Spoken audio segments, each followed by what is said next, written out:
ராஜாவுக்கு கீழே இந்த ஒரு வேலைக்காரன் எவ்வளவு பணம் கடன் வாங்கியிருந்தாரு? 10 லட்சம் கடன் வாங்கியிருந்தாரு. அப்போ யாரா இருந்தாலும் கொடுத்த கடனை யாரெல்லாம் கேட்க தானே செய்வாங்க.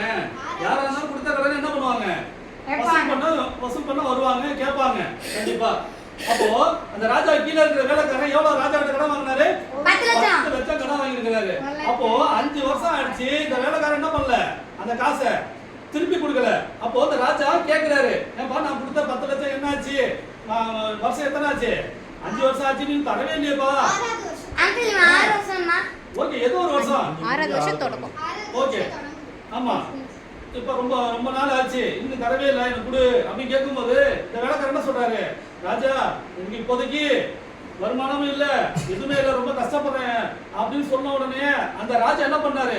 அசால்ட்டா அந்த 10 லட்சம் ரூபாய் பணத்தையும் அவனுக்கு மன்னிச்சிட்டாரு. சொல்லுங்க.